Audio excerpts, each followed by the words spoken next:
10's Driving with Power-Ups, Beware of Turtle Shells. So if you missed out on the first one, go check it out. That'll be numbers 10 through 6. So as a reiteration, we're going to reread the rules for you can see them. Rule number 1. It has to be in the driving list from GameFAQs, except for one game because the first one is in that list. Rule number 2. No Game Boy Color games permitted. Because this is a Game Boy, we can't allow the next gen software to be in here. And then finally, rule number 3. Has to have power-ups on the track. Or be a card-based game. But still. Alright, moving on to number 5. This is Midori no Makibao. This is such an awesome game. Came out in '95 by Tomy Corporation. Same guys who did the Go. And this is based off of a manga series from Jump. And it's horse racing, but with power-ups. I just fell in love with this game because it's so unique. I mean, after playing some other horse racing games that were very hard on the PS3, this was good to be able to play a game that was old, but was enjoyable and easy to learn how to play. And yes, you can... I don't know if that is supposed to be you slapping the horse or the horse using the power of gas to run faster. But it's one of those games that I was just able to get the hang of really quickly and enjoy it. Of course, being able to read Japanese does increase the value of the... Okay, I shouldn't say increase the value of the game, but increases the experience of the game. Because regardless of it being in Japanese or not, that never really changes my outlook on the game.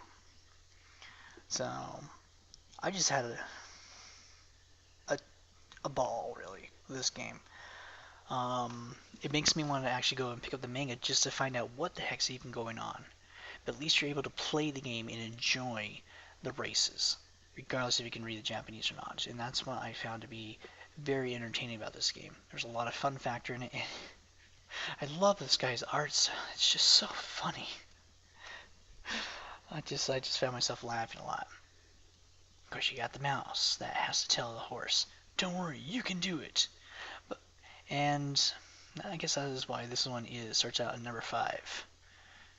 Even though I did enjoy it. So, yeah, that is Midori no Makibao. Coming in at number 4, it's Monster Star Race and Monster Star Race Okawari. These games were released in '98, and the Okawari game, it doesn't appear in the driving list because it was voted to be more in the RPG list, but I decided to put it here anyways. Basically, as you can see, this is a Pokemon meets racing. That's exactly what it is. In this game, instead of fighting with your monsters you catch, you race. And then, of course, as you race in the wild, you're able to catch wild, if you want to say it, racemen.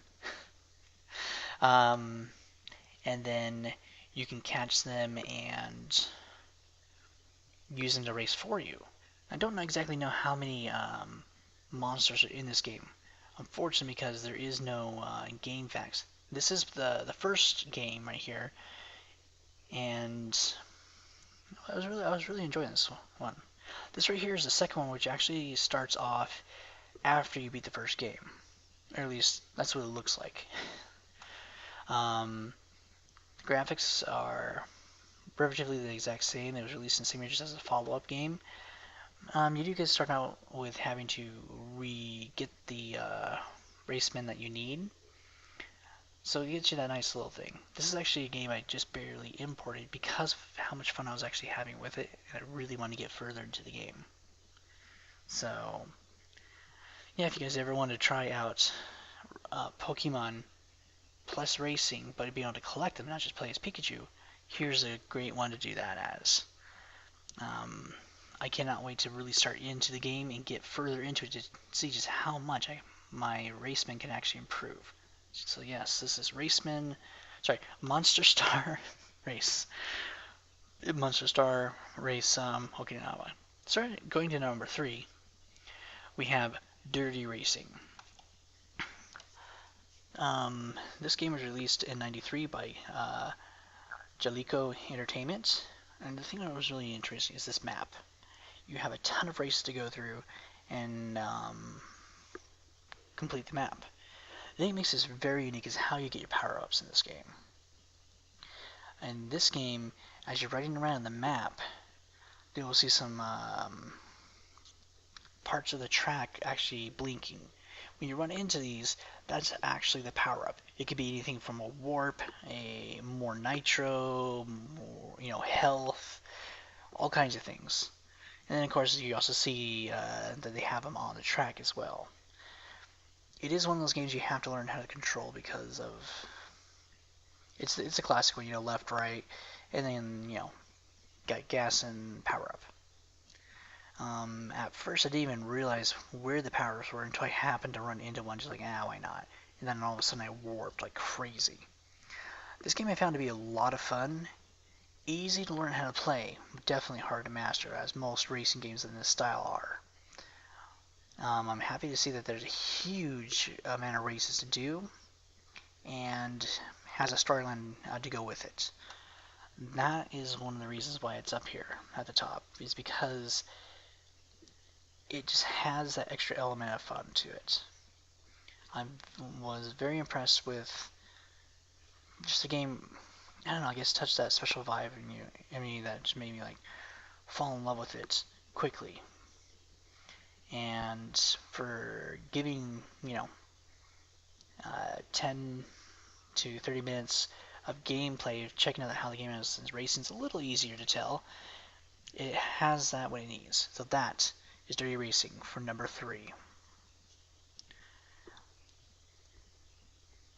Coming in at number 2, we have Daruman Kart. I actually forgot to put the translation up there. Whoops. I forgot something on that. This came out in '98, and as you can see, it's actually a Mario Kart type style. But the thing is, you can see what you're doing. The track is visible. You have characters from the actual manga, 5 characters in all, and you get to enjoy playing a Mario Kart, a game from based out of the manga, which made it really nice. It did take a few tries to get used to all of the controls once again, because every time you pick a racing game, it's not always the same controls. Power-ups are a little unique and weird, but that's what makes it nice to try out a kart game, except for when they get hit onto you. I do also like how they did show the names of each character above it. I don't know if that will also show the actual name of player 1, player 2 when you're playing multiplayer, but the background graphics are really nice. Each character has their own map, actually own track, and you just get to have fun playing a kart-based one off in the manga. Enjoy just playing with some of your favorite characters, and that makes it nice. I've never read this one, unfortunately, but because how the controls were, how the graphics were, and it's a game that really shows you the definition of a power-up game for racing. It was just so much fun with everything they had. Everything was just perfectly placed, and that's what makes this game my number 2, Daruman Kart. Just so much fun. I'd love to pick up 2 copies just so I can play multiplayer with my brother or any of my friends, just because it's such a great game. So that is number 2. But what is better than this? Was better than all of them? If anybody has ever played a Game Boy racing game, was this ever a doubt? This was actually developed by Rare, released by Nintendo. This came out in 1991 in the US and 1992 for Europe, and this is my 3rd game for the Game Boy. I lost hours on end trying to pick up all the power-ups, pick up all the letters, just to enjoy getting stronger in this game. It was insane what you can do. and man, has it been a while. I've really bad at this now. I think at one point I was able to actually level up all my items, and I almost beat the game. Man, it's just this is the iconic racing game, and without doubt, it's made by Rare. Need we say more? They knew exactly how to take a game, make it multiplayer on a handheld, make it fun, make it upgradable, make it with power-ups, just do everything you need to do, but also keep it extremely small to where you can enjoy everything, but still see everything you want to see. And I think they nailed it. Well, I would love to see this game re-released, for the 3DS, or even better, see a Wii U edition of it, because this game was so epic in the day. To be able to play this online would just be phenomenal.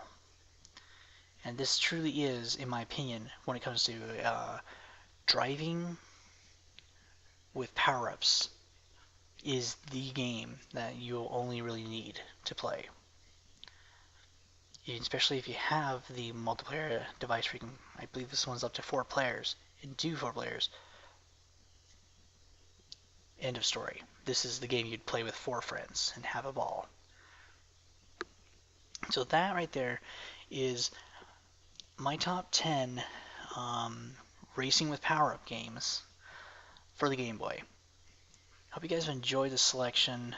I had a blast playing through all these games, seeing which ones that actually I fancied and which ones I didn't. There was a lot of good ones, which of course you just saw, and some of them were really bad. And as you saw for number 9 and 10, they weren't the best, but I needed to have 10 games inside the list. So hope you guys have enjoyed. This is T Sakura saying ciao and sayonara.